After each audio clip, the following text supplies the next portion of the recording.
America Iran deal को लेकर ये बड़ी खबर है। 48 घंटे में अमेरिका ईरान में डील संभव है। 14 सूत्रीय समझौते के करीब हैं दोनों देश। अमेरिका ईरान में एमओयू हो सकती है साइन। 12 साल तक यूरेनियम संवर्धन रोकने पर बन सकती है सहमति। एक्सियोस के हवाले से यह बड़ी खबर। मनीष झा हमारे साथ, हमारे संवाददाता इस वक्त जुड़े हुए फोन लाइन पर। मनीष, अगर ये खबर सही है तो क्या ये माना जाए कि अमेरिका धीरे धीरे ही सही लेकिन ईरान के हिसाब से झुकता दिखाई दे रहा है? देखिए, वही सबसे दिलचस्प बात तो यही है कि जैसा आपने कहा कि अगर ये जानकारी सही है तो इसके बारे में तो यही कहा जा रहा है। अभी जो भी लोग इसे देख रहे हैं कि वो कहते हैं कि until it is not done till it is done। सो जब तक ये हो ना जाए तब तक तो समझिए कि ये अधूरा ही है। लेकिन हाँ, कल जिस तरीके से अमेरिकी राष्ट्रपति डोनाल्ड ट्रंप ने ऑपरेशन फ्रीडम को रोका था और ये कहकर कि हमारी बातचीत आखिरी चरण पर है, तो अब ये जानकारी आ रही है कि अमेरिका और ईरान के बीच वो बातचीत का नतीजा शायद दुनिया भर के लिए खुशखबरी हो सकती है कि अमेरिका और ईरान के बीच में ये सहमति बनती हुई दिख रही है कई बातों को लेकर। और उसमें से सबसे मुख्य बात यही है कि ईरान तैयार हो गया है इस बात को कि वो अगले 12 साल तक के लिए परमाणु संवर्धित नहीं करेगा। अब इसे जिसकी भी जीत और जिसकी भी हार के तौर पर देखा जाए, लेकिन मुझे लगता है कि अगर ये चीजें होती है तो ये पूरी दुनिया के लिए राहत की बात होगी। प्रेसिडेंट ट्रंप भी ये कह सकेंगे कि जो ईरान अपने यूरेनियम को संवर्धित करने को अपना अधिकार कहता था, उसने हमारे कहने पर, हमारे दबाव की वजह से, हमारे युद्ध की वजह से उसे ये सहमति देनी पड़ी कि अगले 12 साल तक वो ऐसा नहीं करेगा। और 12 साल का वक्त एक लंबा वक्त होता है। और वही दूसरी तरफ अगर आप देखिए तो ईरान भी ये कहेगा, जैसा कि आपने भी कहा, कि झुकाने वाला चाहिए कि हमने पहले अमेरिका को पीछे हटने के लिए मजबूर कर दिया। हॉर्मुज स्ट्रीट में पहले तो जंग रोका, फिर हॉर्मुज स्ट्रीट में अपनी शर्तों पर उसे पीछे हटने के लिए मजबूर कर दिया। और अब जबकि हम ये डील कर रहे हैं तब भी हम उसमें उन बातों को शामिल कर रहे हैं जिससे ईरान के जो संप्रभुता से संबंधित जो प्रश्न है वो भी माने जाएंगे। तो वाकई में ये एक दिलचस्प बात होगी देखना कि ईरान ने क्या रखा है और अमेरिका किस हद तक तैयार है। लेकिन हाँ, जरूर है कि ये दुनिया भर के लिए खुशखबरी है। और ऐसे में ट्रंप बिल्कुल मनीष, डील का मसौदा जब सामने आएगा तब पता चलेगा कि ईरान की कौन कौन सी बातें मानेगी, अमेरिका की कौन कौन सी शर्तें ईरान ने मानी है। लेकिन पॉजिटिव संकेत ट्रंप ने जरूर दिए। देखिए, खबर आ रही है कि ईरान में भूकंप के कई झटके आए हैं और खबर यह कि करमनशाह के गिलाने गर्ब में भूकंप आया है और सरपोले जहाब में भी भूकंप के झटके महसूस किए गए। 5 तीव्रता रिक्टर पैमाने पर रही है इस भूकंप की। भूकंप के झटकों से ईरान पर भी कई सवाल उठ रहे हैं।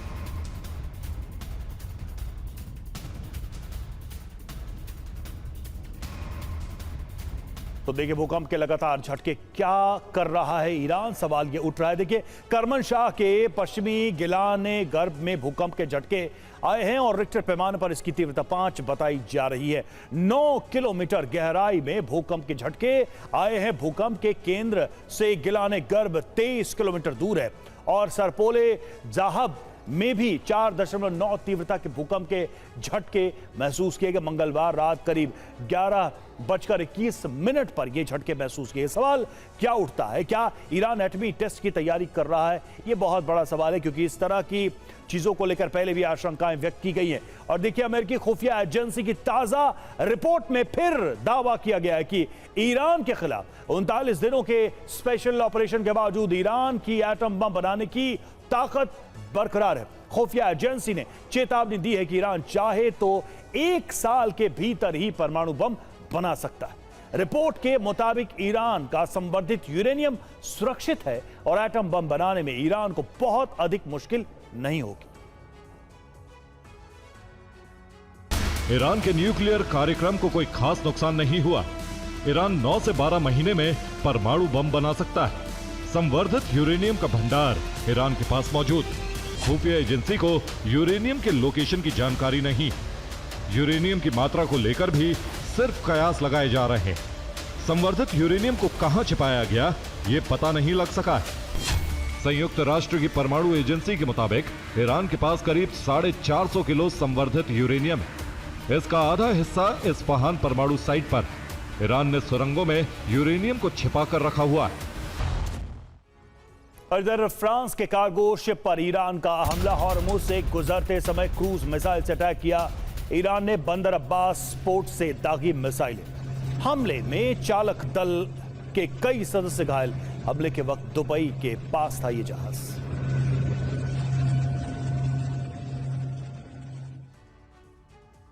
वहीं हॉर्मुज को लेकर बेहद आक्रामक हुआ ईरान। हॉर्मुज में IRGC नौसेना ने दी चेतावनी। अमेरिकी जहाजों पर फायरिंग की चेतावनी दी IRGC। नेवी की चेतावनी के बाद लौटा अमेरिकी जहाज।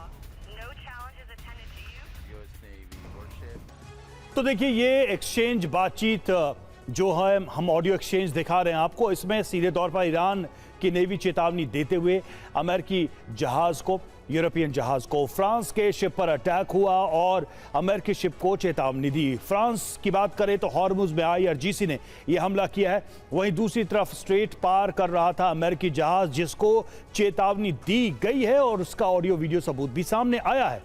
फ्रांस की बात करें तो कार्गो शिप पर क्रूज मिसाइल से हमला भी किया गया। और उधर अमेरिकी शिप की बात करें, IRGC नेवी ने जहाज को चेतावनी दी, हमले की चेतावनी दी, वापस लौट जाने की चेतावनी दी। बंदर अब्बास पोर्ट से मिसाइल अटैक किया गया फ्रांस के शिप पर। वहीं अमेरिकी जहाज को लौटने के लिए कहा गया, उसे ये चेतावनी दी गई। दुबई के पास शिप की लोकेशन थी फ्रांस की, जिस पर यह अटैक लॉन्च किया गया। वहीं शिप ने इंटरनेशनल लॉ का हवाला दिया जब अमेरिकी शिप को चेतावनी दी गई। फ्रांस के शिप की बात करें, फारस की खाड़ी में फंसा हुआ था शिप।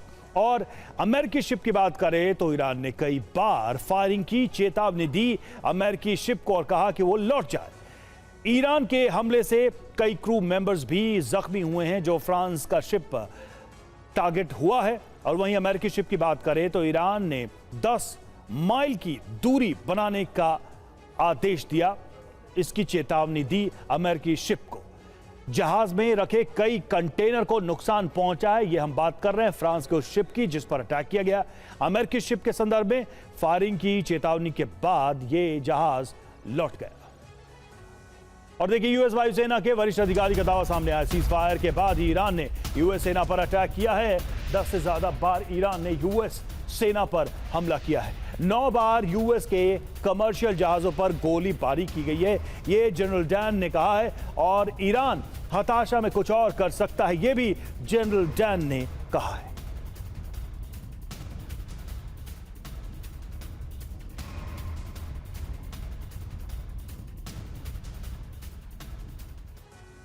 और हॉर्मुज पर एक बार फिर से अमेरिका और ईरान आमने सामने हैं। तनाव के साथ ही अब बारूदी धमाकों की शुरुआत हो चुकी है।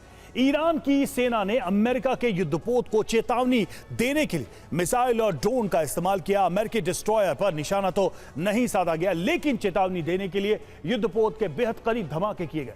ईरान ने हॉर्मुज को बंद करने का आधिकारिक ऐलान कर दिया है और अमेरिका को हॉर्मुज से दूर रहने की चेतावनी दी है। दोनों ओर से जिस तरह की तैयारी चल रही है, उससे लगता है कि समुद्र में एक बार फिर भारी घमासान छिड़ सकता है।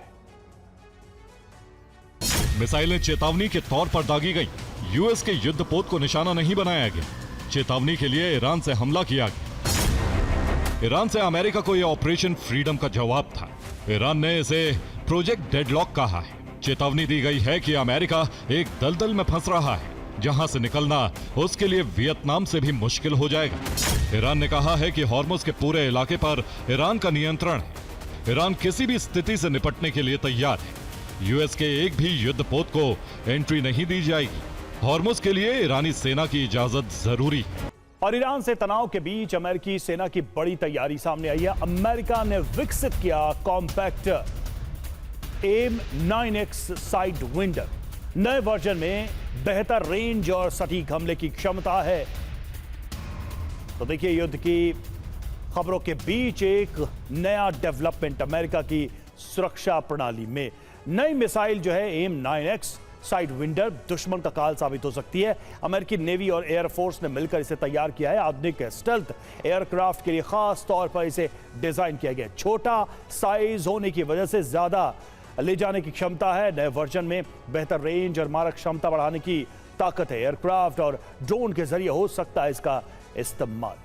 The deal that America and Donald Trump keeps talking about, and Iran has been saying that the ceasefire terms have not been implemented. How close do you see is America and Iran to reaching any kind of agreement on that? Well, there are no backroom negotiations. There are messages that go back and forth. The only time that we negotiated with the Americans was during that one day in Islamabad. Before and after that, it's just been messages going back and forth. This blockade or this economic pressure that America is trying to put on Iran, how do you see this? Can this also escalate into a war? Well, we are already in war. We are already at war. The blockade is war. It is an act of war. And so it is a continuation of the 39 days of airstrikes and missile strikes on Iranian civilian targets. And remember, they focus on civilian targets. युद्धपोत पर 6 cruise missile की तैनाती है। Anti ship cruise मिसाइलों की भी तैनाती, 2 short range anti ship missile भी। इसमें वर्टिकल लॉन्च सिस्टम लगाए गए। और देखिए, ईरान को लेकर ट्रंप का बयान आया है। ईरानी सेना पूरी तरह बर्बाद, ये ट्रंप कह रहे हैं। हमने ईरान को बुरी तरह हराया। ट्रंप का बयान। ईरान के जहाजों को हमने डुबोया। ईरान को परमाणु हथियार नहीं रखने देंगे।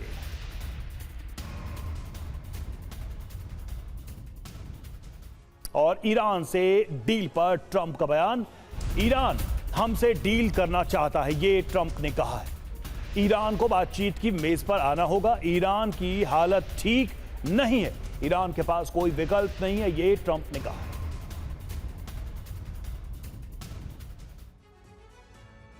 तो ट्रंप बार बार दावा कर रहे हैं कि ईरान झुक गया है, लेकिन सच क्या है यह भी समझिए।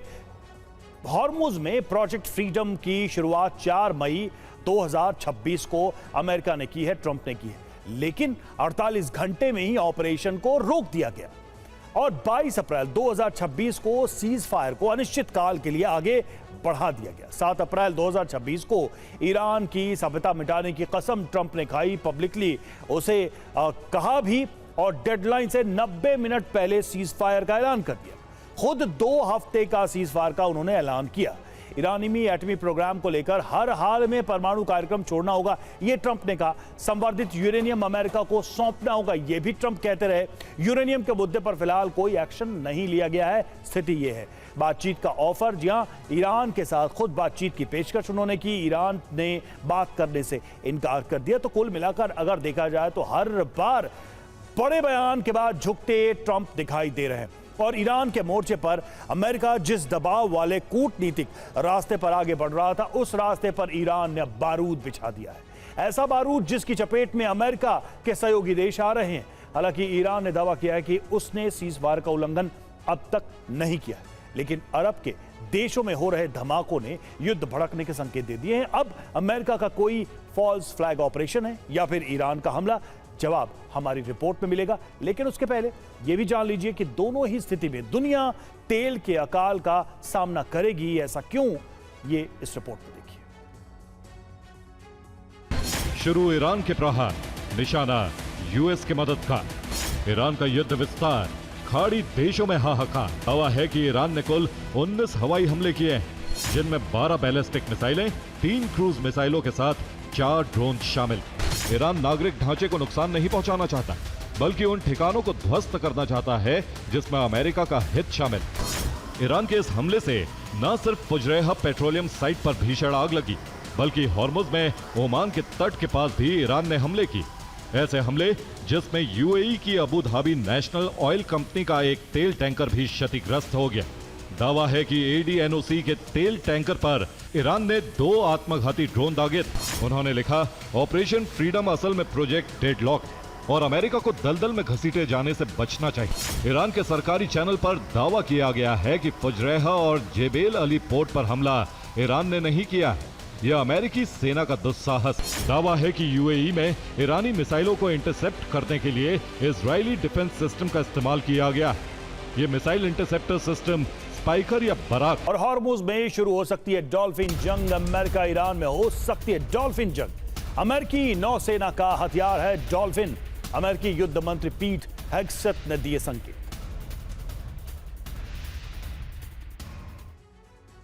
हॉर्मुज स्ट्रेट को लेकर अमेरिका और ईरान के बीच तनाव बढ़ता जा रहा है, लेकिन इस बढ़ते तनाव के बीच शी जिनपिंग ने अपने आप को असली विजेता साबित कर दिया। चीन हॉर्मुज जंग का वो सिकंदर बन गया है जिसने बिना जंग लड़े ही खुद के धुरंधर होने का सबूत दे दिया है, जिसकी बदौलत अमेरिका अपने सबसे बड़े प्रतिद्वंदी के सामने सरेंडर करने को तैयार है। लेकिन चालाक चीन एक हॉर्मुज के रास्ते से अपने लिए कई दरवाजे खोलना चाहता है। कौन से हैं वो दरवाजे, देखिए इस रिपोर्ट। अमेरिकी वित्त मंत्री स्कॉट बेसेंट ने चीन से कूटनीतिक मदद की अपील की। चीन से ईरान पर हॉर्मुज स्ट्रेट खोलने के लिए दबाव डालने को कहा, क्योंकि चीन ईरानी तेल का 90% हिस्सा खरीदता है। चीन के पास 1.4 से 1.5 बिलियन बैरल का तेल भंडार है। संकट काल में चीन ने अपना तेल युआन में बेचा। ऊर्जा की कमी का सामना कर रहे पड़ोसी एशियाई देशों को ईंधन की सप्लाई की। इलेक्ट्रिक इकोनॉमी होने की वजह से चीन पर तेल संकट का असर कम हुआ। चीन की अर्थव्यवस्था 50% तक रिन्यूएबल एनर्जी पर निर्भर है।